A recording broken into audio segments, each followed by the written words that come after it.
আছেন বিআই সাহেব? বুকে বড় জ্বালা বিএন সাহেব। তাহলে তো মনে হয় বিয়ের গ্যাস্ট্রিকের সমস্যা, গ্যাস্ট্রিকের ট্যাবলেট খান। এই ব্যথা ট্যাবলেটে যাবে না বেন সাহেব।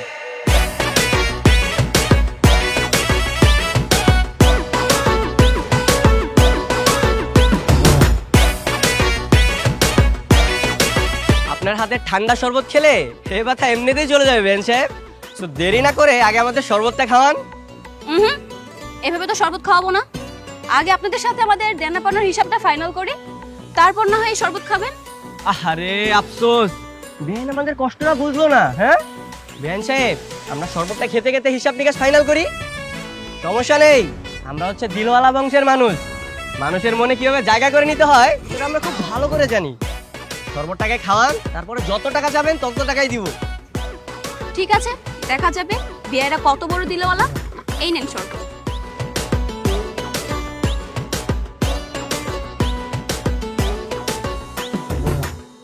ঠিক আছে, এখন বলুন আপনাদের গেটের ভাড়া কত? 1 লক্ষ টাকা। ছি ছি, এটা আপনি কি করলেন? বেন সাহেব, সরি সরি সরি, আসলে 1 লক্ষ টাকার কথা শুনে হঠাৎ করে আমার গ্যাস্ট্রিকটা বেড়ে গেল। 1 লক্ষ টাকার কথা শুনে আপনার হাওয়া টাইট হয়ে গেল? তো হবে না, 1 লক্ষ টাকা কি হাতের মুয়া নাকি যে চাইলাম আর পেয়ে গেলাম? আমাদের বোনা তো সস্তা না। 1 লক্ষ টাকা দেওয়ার ক্ষমতা যদি নাই থাকে, তাহলে যেই পথ দিয়ে এসেছেন সেই পথ দিয়ে বাসায় ফিরে যান। আরে ভাই, আপনি তো রাগ করছেন কেন? মাত্র 1 লক্ষ টাকাই তো, আর এমন কি? হ্যাঁ বেন সাহেব, আপনি 1 মিনিট ওয়েট করেন, আপনার টাকা আমি এখনই দিচ্ছি। আরে ভাই কি ব্যাপার, মানে 1 লক্ষ টাকার কথা শুনে হুট করে রাজি হয়ে গেলে হবে? আমাদেরকে জিজ্ঞেস করবেন না? আর আপনি কে? আমাদের আত্মীয় স্বজনের মধ্যে তো কেউ না। আরে আত্মীয় না তো কি হয়েছে? হ্যাঁ, আত্মীয় হইতে তো আর বেশিক্ষণ লাগবে না। শুনেন, এই যে আমার কাছে 1 লক্ষ টাকা নকল টাকা আছে, সব হচ্ছে শুটিং এর টাকা। এগুলো হচ্ছে 1 লক্ষ টাকার ভাড়া মাত্র 500 টাকা। বুঝতে পেরেছেন? কি বলেন তো বলেন, আমি বরের কি হই? ভাই? ভাই এই নেন বেন সাহেব, আপনার 1 লক্ষ টাকা। এবার তো ভিতরে যেতে দিবেন না? কেচিরা দে তো। এই নেন, ফিতাটা কেটে ভিতরে আসেন। আরে ছাড়েন।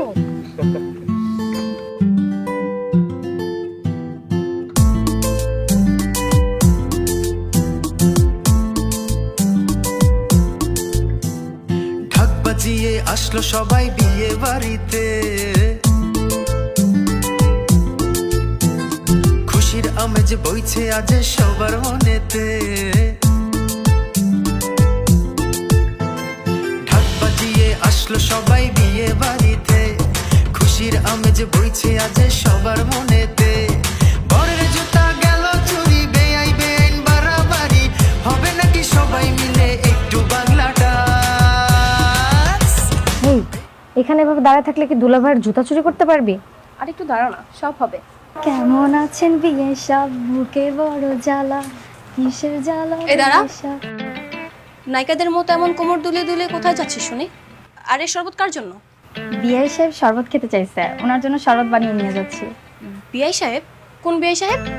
আরে গেটের সামনে ওই বিআই সাহেব আমাদের 1 লক্ষ টাকা দিল না, ওনার নাকি গলাটা শুকিয়ে গেছে, তাই ওনার জন্য শরবত বানিয়ে নিয়ে যাচ্ছি। আহা শোনা গো আমার, ওই বাটপাটার জন্য তোমার দৌড়া তুতলিয়ে পড়তেছে, তাই না? দে শরবত আমার কাছে দে। আরে সাবধানে পড়ে যাবে তো। হইছে, তোকে এত কিছু দেখতে হবে না, যা রুমে যা। এই, তুই কি সত্যি শরবত নিয়ে যাবি? দেখ না কি করি। আচ্ছা, সত্যি করে বলুন তো আপনি কে? আমি ওই যে ব্যান্ড পার্টি, ওইটা আমার টিম। ও আচ্ছা, ঠিক আছে, কোনো সমস্যা নেই। আমি সবাইকে কি বলে দেবো আপনি আমাদের লোক। আপনাকে আমার ভালো লাগছে। আচ্ছা ঠিক আছে। বিআই সাহেব আপনার সব। আরে এই মেয়ে, এটা আপনি কি করলেন? সরি বিআই সাহেব, আমি না খেয়াল করিনি। খেয়াল করিনি মানে? হ্যাঁ, আমার ড্রেসটা নষ্ট করে দিচ্ছে, দেখছেন? আবার মুসকে মুসকে হাসতেছে। কেমনটা লাগে বলেন তো এখন? এই, আপনি ইচ্ছে করে আমার গায়ে শরৎ ফেলছেন না? যদি বলি ইচ্ছে করে করেছি, তাহলে কি করবেন? কি করবো মানে? এই, আপনি আমার জামার জরিমানা দেন, জরিমানা দেন বলছি। ছি ছি বিআই সাহেব, এটা আপনি কি বললেন? হ্যাঁ, সামান্য একটা ড্রেসের জন্য আপনি আমার কাছে টাকা চাচ্ছেন? আপনার না অনেক বড় লোক, গেটে 1 লক্ষ টাকা দিলেন, 10 লক্ষ টাকা দিয়ে বউ নিতে এসেছেন এত বড় লোকে দেখানোর পর এখন আবার ছোট লোকে দেখাচ্ছেন কেন? এই আপনি তো খুব ফাজিল একটা মেয়ে। সেই কখন থেকে দেখতেছি আসার পর থেকে আমাদের পিছনে লেগে আছেন। দেখুন এরকম যদি চলতে থাকে তাহলে কিন্তু সামনে বহুত বড় ঝামেলা হয়ে যাবে, আমি বলে দিলাম। আপনার এসব কথায় লেজ গুটে পালানোর মতো মেয়ে আমরা না বিআই সাহেব। আপনারা এসে সাপেলে যে পা দিয়েছেন, এখন তো একটু একটু ছবল আপনাদেরকে খেতেই হবে বিআই সাহেব। শুনেন, সাপকে কিভাবে বসে আনতে হয় সেটা আমরা খুব ভালো করেই জানি। সময় হলে শান্ত কি জিনিস ঠিকই টের পাবেন। নিজের নাম শুনিয়ে আমাদেরকে ইমপ্রেস করতে চাচ্ছে নাকি ঝুমুর? সরি, আপনার ছেলেটা না জমেনি। আপনার নামটা অনেক পুরনো, এসব ব্যাকডেটের নাম শুনে কেউ ভয় পাবে না। এই ঝুমুর, চল তো। দেখছেন ভাই, দেখছেন কি ফাজিল একটা মেয়ে। হ্যাঁ, বুঝতে পেরেছি। সোজা আঙুলে ঘি উঠবে না, আঙ্গুল বাঁকা করতে হবে। এই হাসি বন্ধ কর, কাজটা তোরা একদমই ঠিক করিসনি। ওরে বাবা, তোর তো দেখি বিয়ের আগে শ্বশুর বাড়ি টান চলে আসছে। এখনই দেবরদের পক্ষ নিয়ে কথা বলছিস? তো বলবো না মেহমানদের সাথে কেউ এমন আচরণ করে? তাহলে কি রকম আচরণ করে শুনি? দুলাভাইয়ের সাথে যে কটা আসছে প্রত্যেকটা বেয়াদব আর বাটপার। ওদের সাথে তো আমি এমন ব্যবহারই করব। তোমার যদি পছন্দ না হয় তুমি তাদের রুমে ডেকে খাতির যত্ন করো। এতে কে তোদের কি নিয়ে কথাবার্তা হচ্ছে? কিছু না খালাম্মা, তোমার মেয়ে বিয়ের আগেই পরদেশী হয়ে গেছে, এখন আমাদের জন্য তার কোনো টান নেই। আই তোর আমার রুম থেকে বেরোবি? যা বের হ। হ্যাঁ হ্যাঁ, যাচ্ছি যাচ্ছি। এ চল তো।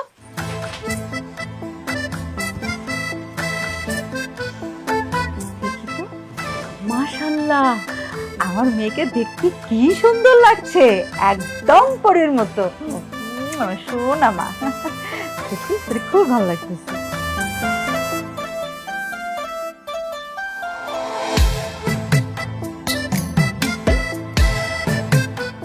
এই ভাই ভাই ভাই একটু দাঁড়ান, একটু দাঁড়ান।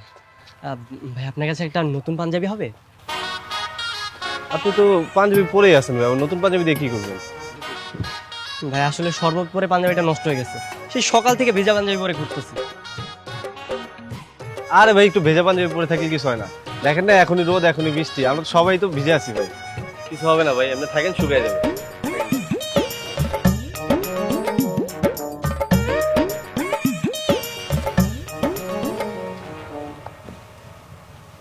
আপনার নাম শান্তনা?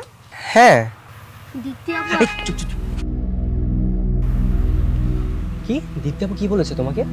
দ্বিতীয় আপু আপনাকে রুমে ডেকেছে দেখা করার জন্য। আচ্ছা ঠিক আছে, তুমি তাহলে তোমার দীপ্তি আপুকে যে বলো আমি আসতেছি।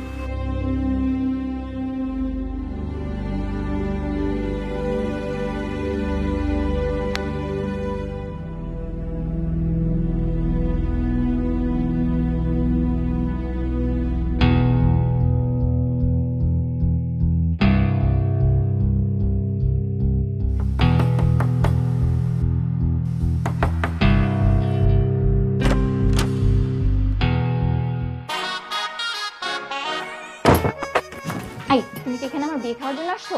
আরে বিয়ে খেতে কেন আসবো? হ্যাঁ, আমি তো এখানে এসেছি তোমাকে ছো মেরে তুলে নিয়ে যাওয়ার জন্য। দাঁত বন্ধ করো। তুমি যে আমাকে বিয়ে বাড়ি থেকে তুলে নেওয়ার জন্য আসছো, তোমাকে দেখে না আমার মনেই হচ্ছে না তোমার মধ্যে এই চিন্তা আছে। তুমি এগুলো কি বলছো? হ্যাঁ, আমি শুধু তোমার জন্য তো কষ্ট করে বিয়ে বাড়িতে আসছি, আর তুমি কি না বলছো তোমার জন্য আমার কোনো চিন্তা নেই? তাহলে বলো কি প্ল্যান করেছো? কখন পালাচ্ছি আমরা? আরে বাবা, প্ল্যান প্রোগ্রাম করে এগুলো হয় না, আমাকে একটু সময় দাও, আমি সময় সুযোগ বুঝে তারপরে তোমাকে নিয়ে উড়াল দিব।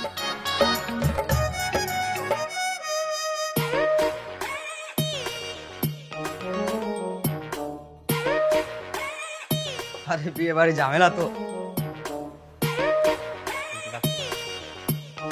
এই মিয়া, আপনি এখানে কি করেন? আরে ভাই, ভিতরে অনেক কিছু চলতেছে, আপনিও আসেন দেখেন। আমি আসবো মানে? এটা তো মেয়েদের রুম, আর আপনি মেয়েদের রুমের সামনে কি করতেছেন? আপনার কাজটা কি? আপনি ফটোগ্রাফার, আপনি এই বিয়ে বাড়িতে সুন্দর সুন্দর ছবি তুলবেন, এছাড়া তো আপনার কোনো কাজ নাই। আপনি মেয়েদের রুমের পাশে কেন উকি ঝুঁকি মারতেছেন? আরে ভাই, আপনি আমার কথাটা তো শুনবেন। আপনার কথা শুনবো মানে? আপনার কথা শুনবো তাই না?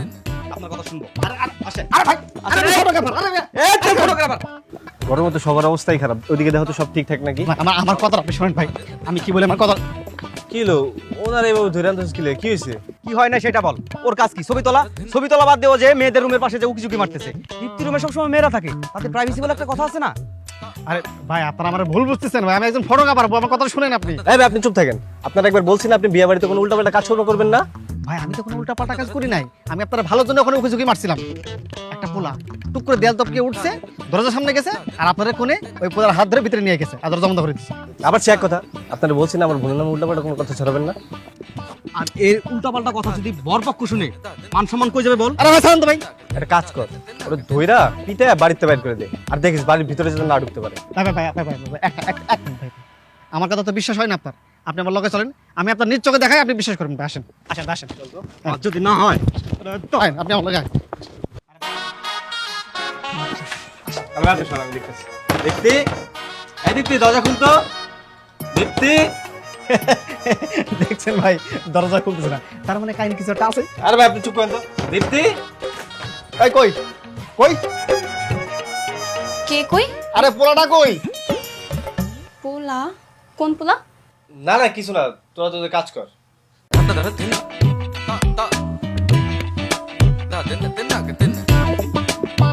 ভাই ভাই বিশ্বাস করেন ভাই, আমি দেখছি ভাই, ভাই আমি নিজের চোখে দেখছি ভাই, বিশ্বাস করেন ভাই, আমি ফটোগ্রাফার ভাই ভাই ভাই।